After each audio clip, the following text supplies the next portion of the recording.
राधे राधे दोस्तों, आज हम आपको सुनाएंगे एक मछली क्यों हंसी। अगर आपको हमारी कहानी पसंद आए तो प्लीज़ हमारे चैनल अपनी संस्कृति को लाइक करें, सब्सक्राइब करें और शेयर करें। बहुत समय पहले की बात है, एक राजा था।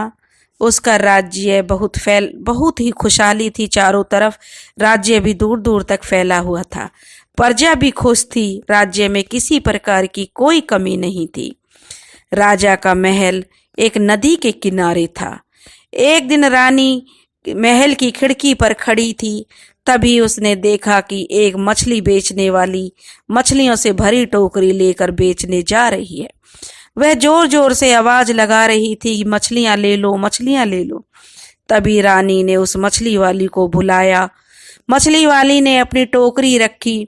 टोकरी के ऊपर एक बड़ी सी मछली रखी थी। तब रानी ने कहने लगी कि यह मछली नर है या मादा है। अगर मादा होगी तो मैं इस मछली को ले लूंगी। रानी ने तो इतना कहा था कि मछली जोर से हंसी और टोकरी के नीचे चली गई। रानी और मछली वाली दोनों मछली के हंसने से डर गईं। मछली वाली ने डर से जल्दी से टोकरी उठाई कि कहीं रानी गुस्सा ना हो जाए और राजा से कहकर उसे सजा ना दिलवा दे। इसलिए वह अपनी टोकरी उठाकर जल्दी से वहां से निकल ली। रानी सोच में पड़ गई, मछली को आज तक मैंने कभी हंसते हुए ना तो सुना है और ना ही देखा है। जरूर यह कोई विशेष मछली होगी जो मुझे देखकर यह हंसी है। जब तक मैं मछली के हंसने का रहस्य पता नहीं लगा लूंगी, चैन से नहीं बैठूंगी। शाम को जब राजा आए तो रानी मछली के बारे में राजा को बताने लगी कि आज एक मछली वाली आई थी और उससे जब मैं मछली खरीदने की बात करने लगी तो वह मछली मुझे देखकर हंसने लगी, क्योंकि मैंने कहा था कि मैं पराये पुरुषों को जो है महल के अंदर नहीं आने देती हूँ। इसलिए अगर मछली नर है तो मैं नहीं लूंगी, अगर मादा है तो मैं इसे ले लूंगी। और इतना सुनकर मछली हंसने लगी। यह तो बड़े अचंभे की बात है। राजा सुनकर बड़ा अचंभित हुआ। रानी कहने लगी, मैं कुछ नहीं जानती, आपको इस मछली के हंसने का कारण पता लगाना पड़ेगा। राजा ने कहा कि आज तक तो मैंने भी नहीं सुना है किसी मछली के हंसने के विषय में। लेकिन रानी ने तो जिद पकड़ ली, कुछ भी करो, मुझे इस मछली के हंसने का कारण पता होना चाहिए। दूसरे दिन राजा ने दरबार लगाया। राजा ने सारी बातें अपने मंत्रियों को बताई और बोले, क्या कोई बता सकता है कि मछली क्यों हंसी? जब कोई कुछ नहीं बोला तो राजा ने कहा कि कल फिर बात इसी विषय पर चर्चा होगी। राजा शाम को जब घर गया तो देखा रानी फिर मुंह फुलाए हुए बैठी थी। उसने सही से राजा से बात भी नहीं की और कहने लगी, मुझे उस मछली के हंसने का कारण बताइए, नहीं तो मैं अपने प्राण त्याग दूंगी। राजा जो है रानी से बहुत प्यार करता था। अगले दिन फिर दरबार में राजा ने अपने मंत्रियों से फिर सलाह मशवरा किया कि मछली के हंसने का क्या कारण हो सकता है। लेकिन उस दिन भी कोई नतीजा नहीं मिला। अब राजा रानी को भी नहीं खोना चाहता था। राजा जानता था कि रानी अपनी जिद की पक्की है। इसलिए राजा ने अपने वजीर से कहा कि मैं तुम्हें 6 महीने का समय दे रहा हूं। 6 महीने के अंदर मछली के हंसने का कारण पता लगा कर आए, वरना आपका सिर धड़ से अलग कर दिया जाएगा। वजीर उसी दिन से मछली के हंसने का कारण पता करने में लग गए। वजीर बड़ा परेशान था। वह गांव गांव घूमने लगा, कहीं भी कि इस प्रश्न का उत्तर मिल जाए। बड़े बड़े ज्ञानी पंडितों से, जादूगर से, तांत्रिकों से, साधु सन्यासियों से उसने सबसे पूछा, लेकिन कोई भी नहीं बता सका। दूर दूर तक की उसने यात्राएं की पर कुछ पता नहीं चला। समय निकलता जा रहा था, लेकिन इस प्रश्न का उत्तर वजीर को नहीं मिला। 5 महीने बीत गए और वजीर को कुछ पता नहीं लगा। अपनी मृत्यु सामने दिखाई दे रही थी उसे कि राजा उसे बिल्कुल नहीं बख्शेगा। उन्होंने अपने बेटे को बुलाया और कहा, बेटा, मुझे तो 1 महीने के बाद राजा मरवा देगा। कहीं ऐसा ना हो कि राजा का क्रोध तुम पर भी उतरे, इसलिए तुम यहाँ से चले जाओ। बेटा अपने पिता से बहुत प्यार करता था। वह बोला, पिताजी मैं आपको अकेला छोड़कर नहीं जाऊंगा। लेकिन वजीर ने उसकी एक नहीं सुनी और उसे समझा बुझाकर देश भ्रमण के लिए भेज दिया। अब वजीर का बेटा बेचारा दुखी मन से बिना सोचे समझे जो रास्ता मिला उसी पर चल दिया। चलते चलते रास्ते में वजीर के बेटा को एक किसान दिखा। किसान मिला शहर से सामान खरीदकर अपने गांव जा रहा था। लड़के ने सोचा एक से भले दो, वह किसान के साथ साथ चलने लगा। थोड़ी देर चलने पर वजीर का लड़का बोला, देखिए चलते चलते हम दोनों थक गए हैं। ऐसा करते हैं, आधे रास्ते आप मुझे लेकर चलिए और आधे रास्ते मैं आपको लेकर चलता हूँ। इस तरह से रास्ता आसानी से कट जाएगा। किसान को उसकी बात सुनकर अजीब सा लगा। वह बोला, यह कैसा मूर्ख इंसान है, भला मैं इसको कैसे लेकर चल सकता हूँ? आधे रास्ते यह मुझे लेकर चलेगा और आधे रास्ते में इसको, कैसी बेवकूफी वाली बातें कर रहा है। किसान ने सोचा और चुपचाप उसकी बात का कोई जवाब नहीं दिया और चुपचाप आगे बढ़ता रहा। थोड़ी देर में वो एक पहाड़ी के ऊपर से निकल रहे थे। नीचे नदी बह रही थी, ऊपर बड़े बड़े पेड़ों का जंगल था। दोनों एक पत्थर पर बैठकर सस्ताने लगे। लड़के ने जेब से एक चाकू निकाला और उसे किसान को देकर बोला, आप यह चाकू लीजिए और जंगल से 2 घोड़े ले आइए, और हाँ, चाकू संभाल कर रखिए, बहुत कीमती है। चाकू लेकर मैं जंगल में घोड़े पकड़ लाऊं? यहाँ इस पहाड़ी पर घोड़े? यह तो खुद पागल है या मुझे पागल बना देगा। किसान मन ही मन बड़बड़ाया। थोड़ी देर में फिर दोनों चलने लगे। किसान सोच रहा था, किस मूर्ख से पाला पड़ गया है, यह भी मेरा दिमाग खाए जा रहा है। लेकिन बोला कुछ नहीं, बड़बड़ाकर चुपचाप अपना चल दिया। कुछ देर बाद दोनों एक खेत में पहुंचे। खेत में पकी हुई फसल कटने के लिए तैयार खड़ी थी। बहुत अच्छी फसल है। किसान फसल देखकर बोला, बहुत अच्छी पैदावार हो जाएगी। हाँ, जो लड़का था बोला, वह तो ठीक है, पर पता नहीं फसल खा ली गई है या बची है। वजीर के लड़के ने फिर बोला, खा ली गई है? इसका क्या मतलब है तुम्हारा? देख रहे हो फसल अभी कटी भी नहीं है और तुम कह रहे हो कि फसल खा ली गई है। अब किसान को गुस्सा आ गया। वह गुस्से में बोला, मैंने तो यूं ही कह दिया, लड़का बोला। और वे फिर अपने सफर पर चल दिए। अब वे फूलों से भरी एक घाटी में पहुंचे। एक और एक छोटी सी नदी बह रही थी। नदी के पार पहाड़ी थी जिस पर एक गांव दिखाई दे रहा था। किसान ने अपने जूते उतारे, पजामा ऊपर खोसा और नदी पार करने लगा। नदी अधिक गहरी नहीं थी, पर धार उसकी बहुत तेज थी। वह तलहटी के ढेर में ढेर सारे, उसके जो नदी के तल था उसमें ढेर सारे छोटे छोटे पत्थर थे। छोटे बड़े तरह तरह के पत्थर पड़े थे। नदी पार करके किसान मुड़ा तो उसने देखा कि जो लड़का मेरे साथ आया वह जूते पहनकर ही नदी पार कर रहा है। सचमुच में यह तो कोई पागल है, किसान सोच रहा था। पता नहीं किस मूर्ख से आज पाला पड़ गया है। नदी पार करके दोनों पहाड़ी पर चढ़ने लगे। गांव के पास पहुंचकर किसान का गांव आ गया था कि पहाड़ी के पास किसान का गांव था। तो वह पहाड़ी से जब नीचे उतरे, पहाड़ी को मतलब पार किया, तो किसान का गांव आ गया। किसान बोला, चलो मेरे घर चलो, कुछ खा पी कर आराम करके आगे का सफर तय कर लेना। तो लड़का बोला, मुझे बड़ी खुशी होगी आपके घर चलकर, लेकिन क्या आपके घर की छत इतनी मजबूत है कि आप मुझे अपने घर ले जा सकें? लड़के का जवाब सुनकर अब किसान अपने गुस्से पर काबू नहीं रख सका और बोला, मैंने तो शराफत के नाते अपने घर आने की दावत दी थी।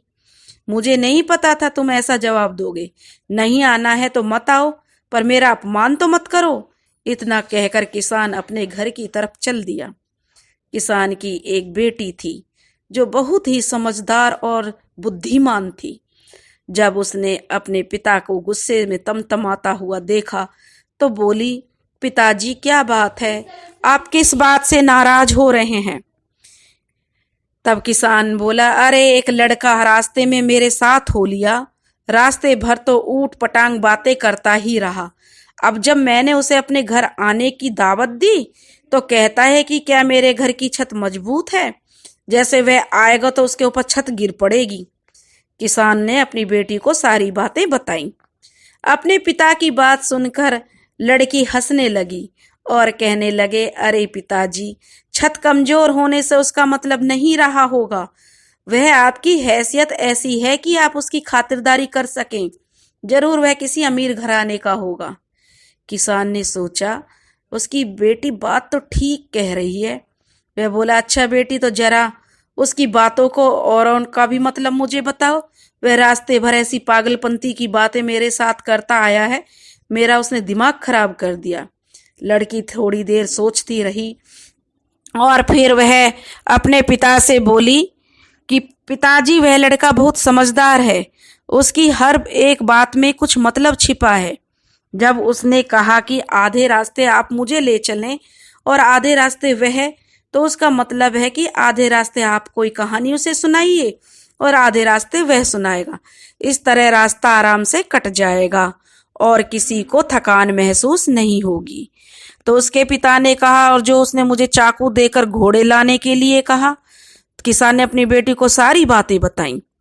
तो घोड़ों से उसकी बेटी कहने लगी कि घोड़ों से उसका मतलब असली घोड़ों से नहीं था, उसका मतलब था जंगल से लकड़ी की 2 मजबूत टहनियां काट कर ले आइए, जो छड़ी का काम करेंगी।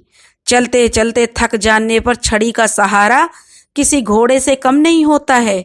और फसल खा ली गई है, इसका क्या मतलब था? किसान ने अपनी बेटी से फिर पूछा। तो किसान की बेटी ने कहा कि साहूकार से अगर कर्ज तो नहीं लिया है, अगर लिया होगा तो फसल जो सारी साहूकार उठा कर ले जाएगा, किसान को कुछ नहीं मिलेगा। अगर किसान ने कर्ज नहीं लिया तो सारी फसल किसान को रह जाएगी। इसलिए उसने कहा है, चलो तुम्हारी यह बातें ठीक हैं, पर जूते पहनकर नदी पार करना तो पागलपनी कहा जाएगा, किसान ने अपनी बेटी से कहा। तब उसकी बेटी कहती है, पिताजी, कई बार सोचती हूँ कि लोग जूते उतारकर नदी में क्यों जाते हैं।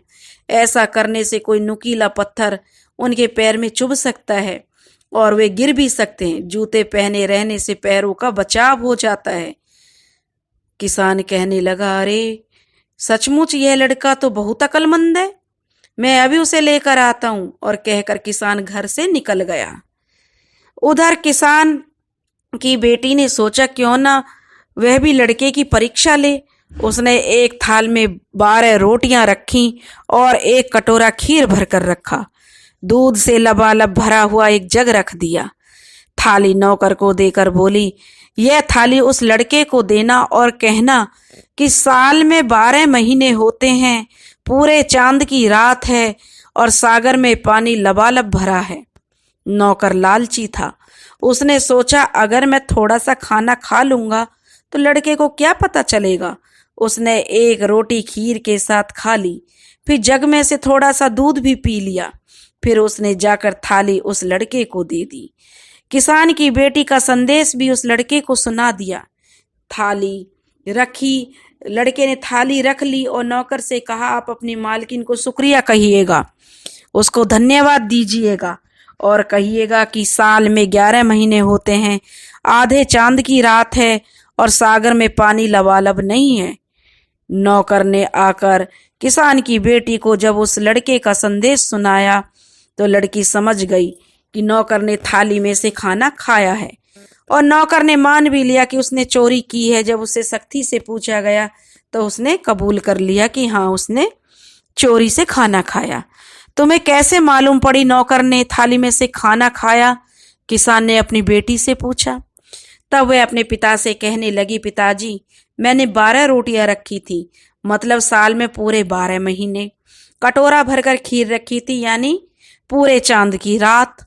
और सागर में लबालब पानी, मतलब जग में दूध से भरा हुआ है। लड़के ने कहा कि साल में 11 महीने हैं, मतलब 11 रोटियां हैं।